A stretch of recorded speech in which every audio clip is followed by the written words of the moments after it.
This shutdown, it's not just about Democrats versus Republicans. I've seen the phrase civil war. This is a civil war brewing within the Republican Party, this battle between lawmakers who prefer to pick their battles and these Tea Party politicians with this take no prisoners attitude. So let's talk both sides here. We're joined now by a pair of conservatives. Emily Miller is senior editor of opinion for the Washington Times and author of the new book, Emily Gets Her Gun. And Ben Stein, economist, author, former speechwriter for President Richard Nixon. So great to see both of you here. Ben, let me begin with you here as a conservative, working in the Nixon White House. Yet you say that there is no point to what the Republicans are doing right now. Why? Well, because we Republicans started out the idea of universal health care. We Republicans in 1973 sent a message to Congress asking for universal health care. It was killed by Edward Kennedy for no good reason. It's a perfectly good idea. There are glitches in the implementation. Let's get them fixed. Or if the plan is so bad that it's going to bring down the whole government and the whole country, let's put it into effect and let it ruin the Democratic Party for generations. But let's not shut down the government. The government does lots of vital functions. The government is full of perfectly good, hardworking, decent people. Let's not shut down the government. The law was passed. It was approved by the Supreme Court. I don't agree with the law at all, but let's have it go into law the way the Constitution says.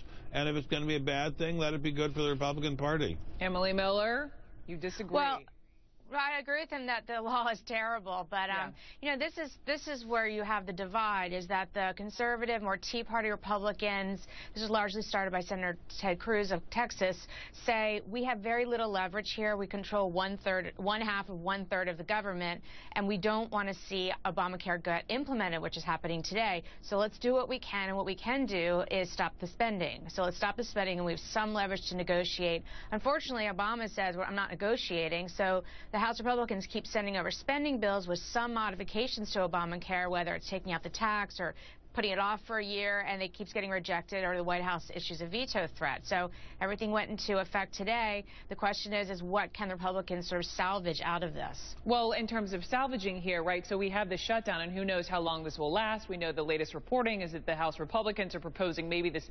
piecemeal bills to fund parts of the government. But I want to play some sound, because I talked to a moderate Republican. I talked to former presidential candidate John Huntsman last hour, and I asked him not about this particular fight, but about that fight, this upcoming fight, October 17th, and the possibility of the government running out of its money to pay its bills. This is what he told me about that.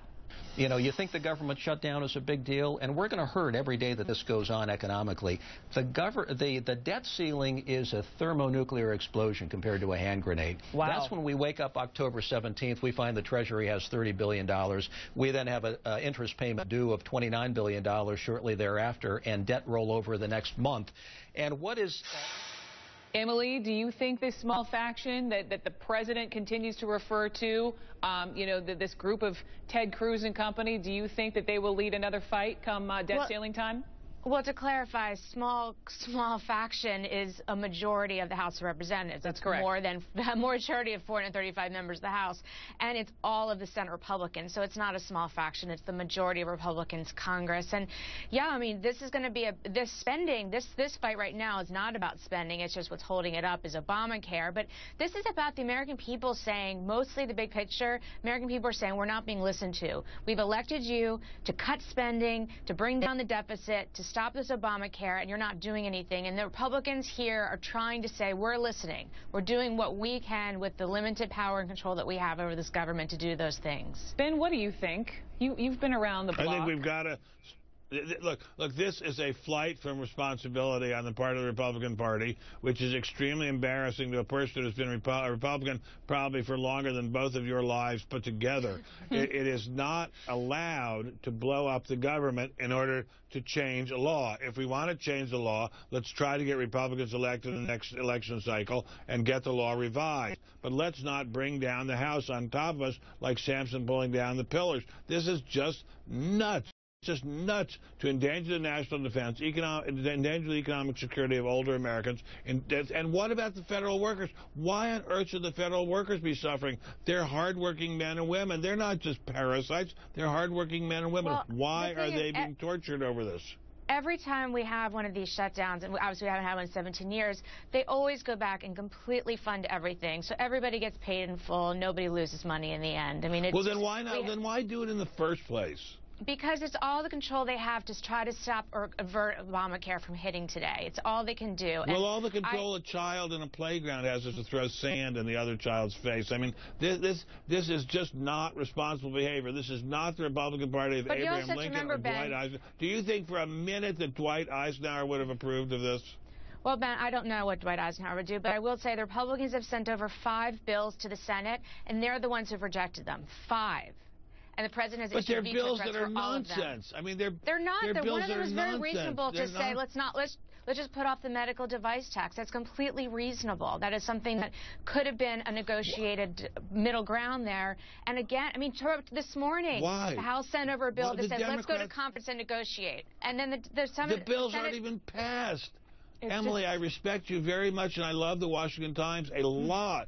But with the greatest respect, the bills aren't even passed and approved by the Supreme Court. It's done. Garnished. No, I'm just talking about these spending bills. These spending bills with this modification. But it's already done. All right. It's already done. I hear both of you. I am so glad we are having this exchange because I think a lot of Americans represent what Emily thinks and Ben Stein what you think. Hopefully, all the money comes back, Emily, as you pointed out, what happened 17 years ago. But really, I think the big question, a lot of people agree with me, is not what happens right this very moment, what happens in 16 days from now, because that could be, to quote John Huntsman, a thermonuclear explosion when it comes to the economy. And he could be our next president. Emily Miller and Ben Stein, thank you both very much.